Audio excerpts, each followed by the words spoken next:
In Tahrir Square last Tuesday, as on many other occasions, when Muslims went down to pray, they were protected by Egypt's Christians.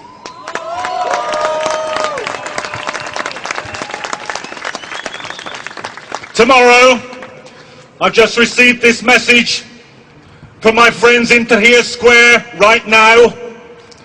They have decided that tomorrow will be a day for the martyrs, and that a mass, a Christian mass, will be said in Tahrir Square, and the Christians will be protected by the Muslims.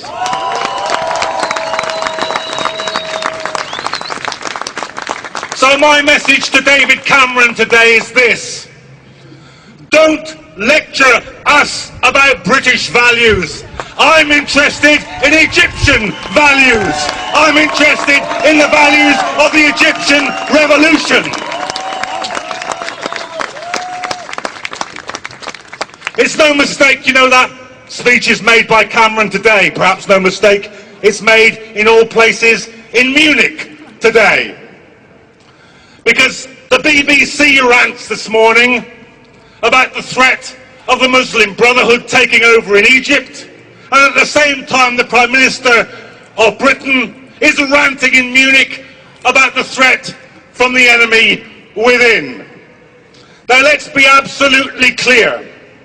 What every Muslim I talked to said in Egypt, what every Christian I said to talked in Egypt, what every socialist I talked to said in Egypt, what every trade unionist I talked to in Egypt said, this is a people's revolution against the plutocrats, the murderers, the torturers, the globalizers, the corporations. That's the revolution in Egypt. What incredibly brave people they are. What incredibly brave people they are.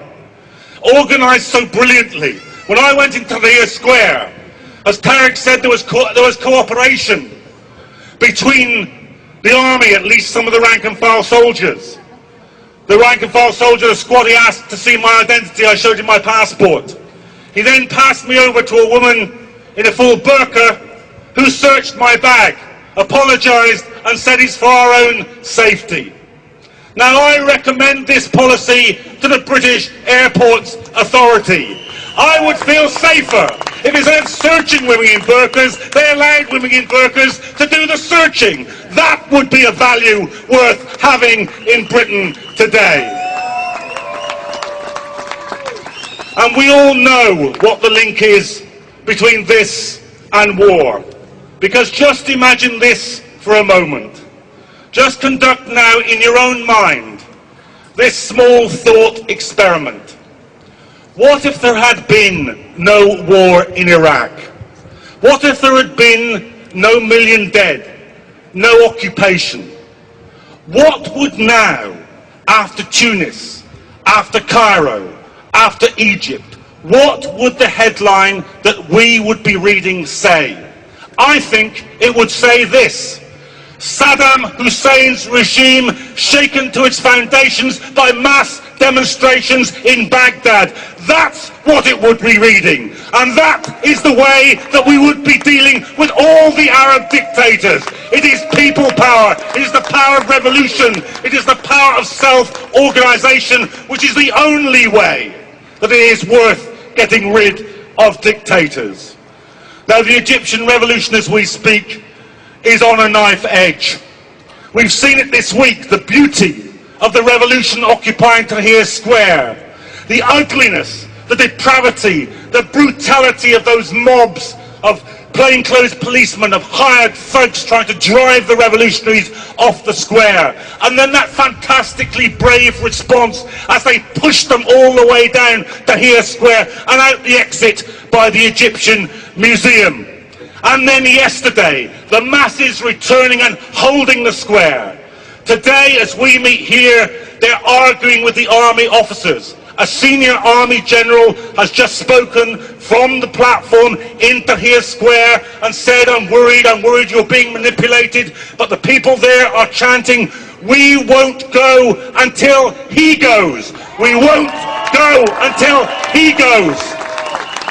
The soul, the heart, the existence of the Egyptian revolution is at stake. And every last thing that we can do, every last protest, every last meeting, every last letter, every last message, you must do it. Because this revolution is a profound revolution. It can alter the whole imperial architecture of the Middle East. It can deal at one moment the single biggest blow that could be delivered to Islamophobia. It can give a beacon of hope to working people and poor people the globe over. So today, recommit yourselves. Every last piece of energy, imagination, initiative, activity, everything for the Egyptian revolution.